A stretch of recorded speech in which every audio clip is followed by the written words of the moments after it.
ન્યૂઝમાં આપનું સ્વાગત। હું કિન્નરી। હાલ મહત્વપૂર્ણ સમાચાર જે પ્રાપ્ત થઈ રહ્યા છે। એએમસી કચેરીને બોમ્બથી ઉડાવી દેવાની ધમકી મળી છે, ત્યારે તમામે તમામ જે મીટિંગ હતી, બેઠક હતી, તે રદ કરી દેવામાં આવી છે। દાણાપીઠ એએમસી કચેરીને બોમ્બથી ઉડાવી દેવાની ધમકી મળી। કોર્પોરેશન ઓફિસને બપોરે 3 વાગે બ્લાસ્ટની ધમકી મળી છે, જે મેલ કરવામાં આવ્યો છે। આ મેલની અંદર ઉલ્લેખ કરવામાં આવ્યો છે બપોરે 3 વાગે જે છે આ કચેરીને બોમ્બથી ઉડાવવાની આ ધમકી આપવામાં આવી છે। કારંજ પોલીસ મથકના મેલ આઈડી પર આ મેલ આવ્યો હોવાનું સામે આવી રહ્યું છે। ખાલિસ્તાન સમર્થિત આ મેલ હોવાનું સામે આવી રહ્યું છે, જે આપને ટીવી સ્ક્રીન પર અમે બતાવી પણ રહ્યા છીએ। જે બે અલગ અલગ આપને જે દ્રશ્યો બતાવી રહ્યા છે, એકમાં જે મેલ આવ્યો છે, જે ધમકી ભર્યો મેલ છે, બોમ્બથી ઉડાવી દેવાની ધમકી આપવામાં આવી છે, આ મેલ આપને બતાવી રહ્યા છે। જ્યારે બીજી બાજુ છે એએમસી કચેરી ખાતે જે હલચલ છે, અત્યારે તપાસ એજન્સીઓ જે છે હાલ તપાસમાં જોતરાઈ છે। સુરક્ષા એજન્સીઓ દ્વારા સતર્ક રીતે તપાસ કરવામાં આવી રહી છે। સાવચેતીના પગલા રૂપે તમામે તમામ કચેરીમાંથી, પરિસરમાંથી લોકોને બહાર કાઢવામાં આવ્યા છે અને હાલ ડોગ સ્ક્વોડ દ્વારા, બીડીડીએસ દ્વારા તમામ તપાસ હાથ ધરવામાં આવી છે। અત્યારે ફાયરના જે સાધનો છે તે પણ અત્યારે કચેરી ખાતે ઉપસ્થિત છે, ઊભા રાખી દેવામાં આવ્યા છે અને તમામ સુરક્ષા એજન્સીઓ અત્યંત સતર્ક રીતે એએમસી કચેરી ખાતે હાલ તપાસ કરી રહી છે। અને બીજી બાજુ જે સામે આવી રહ્યું છે, દાણાપીઠ એએમસી કચેરીને બોમ્બથી ઉડાવી દેવાની ધમકી। સુરક્ષા એજન્સીઓ એલર્ટ પર છે, તમામ સાવચેતીના પગલા લેવામાં આવી રહ્યા છે। કોર્પોરેશન ઓફિસને બપોરે 3 વાગે ઉડાવી દેવાની ધમકી આપવામાં આવી છે, બ્લાસ્ટથી ઉડાવવાની ધમકી। કારંજ પોલીસ મથકના જે મેલ આઈડી પર આ મેલ આવ્યો હતો, આ ધમકી ભર્યો મેલ કોણે કર્યો છે, ક્યાંથી આવ્યો છે આ મેલ, ડિજિટલી તેને ટ્રેક કરવાની, ટ્રેસ કરવાની કોશિશ કરવામાં આવી રહી છે। સાયબર ક્રાઇમની જે ટીમ છે તેના દ્વારા પણ આ મેલને લઈને તમામ તપાસ કરવામાં આવી રહી છે।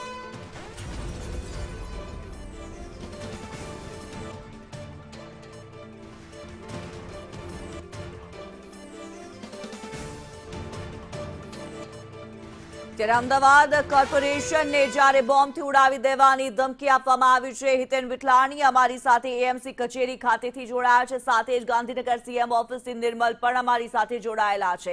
સૌથી પહેલા હિતેન, આપની પાસે આવવા માંગીશ। બોમ્બથી ઉડાવી દેવાની ધમકી મળી એએમસી કચેરી માટે થઈને હાલ તપાસ એજન્સીઓની તપાસ ક્યાં પહોંચી?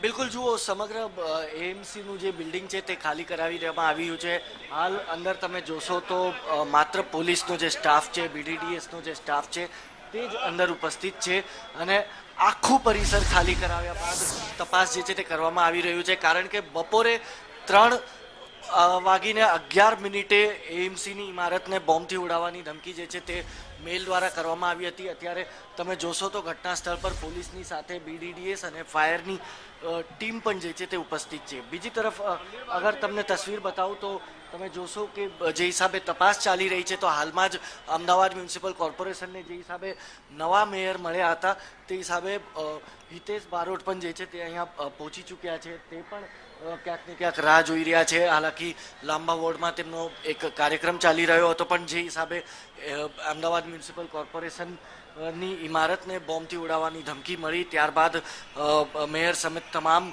જે પદાધિકારીઓ છે તે એએમસી કાર્યાલય પર પહોંચ્યા। હાલાકી અવારનવાર આવા પ્રકારની ધમકીઓ જે છે તે મળતી હોય છે। અત્યાર સુધી કોઈ પણ પ્રકારની સંદિગ્ધ વસ્તુ જે છે તે અંદરથી મળી નથી આવી, પણ તપાસ જે છે તે ચાલી રહી છે। કારણ કે ઈમેલની અંદર વાત કરીએ તો 3:11 પર અમદાવાદ મ્યુનિસિપલ કોર્પોરેશનની સાથે સાથે અમદાવાદનું જે આરએસએસ ભવન છે, આરએસએસનું જે કાર્યાલય છે, તેને પણ સાંજે 5:11 ઉડાવવાની ધમકી આપવામાં આવી છે। જે મેલની અગર વાત કરીએ તો મેલની અંદર સાફ સાફ લખવામાં આવ્યું હતું કે 10 જૂન આજના દિવસથી લઈને 30 સપ્ટેમ્બર સુધી સીએમ કાર્યાલય, પછી અમદાવાદ મ્યુનિસિપલ કોર્પોરેશનની કાર્યાલય અને આરએસએસ ભવનમાં અલગ અલગ ધમાકા કરવામાં આવશે।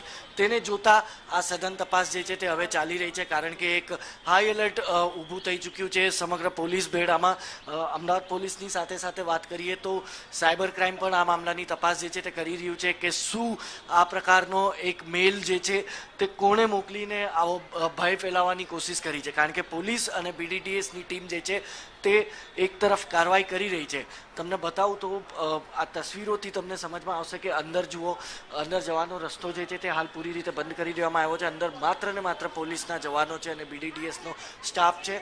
આખી જે 5 માળાની ઇમારત છે તે સંપૂર્ણ રીતે ખાલી કરીને હાલ જે છે તે તપાસ કરાઈ રહી છે કે શું આ ધમકી સાચેને આપવામાં આવી છે કે માત્ર ને માત્ર એક ભય ફેલાવવાનો પ્રયાસ ચાલી રહ્યો છે, ડર ફેલાવવાનો પ્રયાસ ચાલી રહ્યો છે. કારણ કે અવારનવાર આની પહેલાં પણ ધમકીઓ જે છે તે સ્કૂલ સમેત અલગ અલગ જગ્યાએ જે છે તે આપવામાં આવી હતી, પણ તે વખતે પણ કઈ જ પ્રકારની સંદિગ્ધ વસ્તુ મળી નહોતી આવી.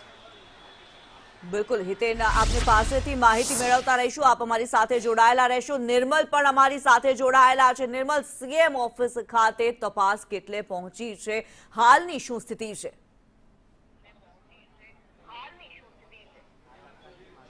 જો અત્યારે 12 વાગ્યા છે અને 31 મિનિટ થઈ છે.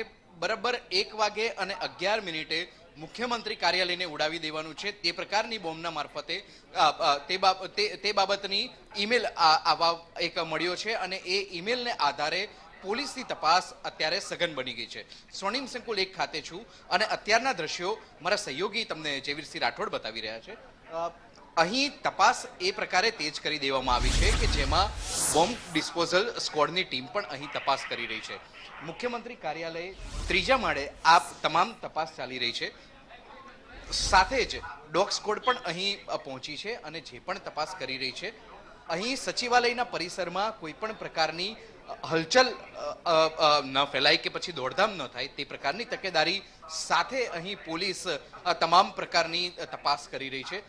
હજી સુધી કોઈ પણ શંકાસ્પદ ચીજ પોલીસ તપાસ દરમિયાન મળી નથી, પરંતુ જે અહીં આવતા જતા લોકો છે તમામ લોકોની પૂછપરછ કરવામાં આવી રહી છે.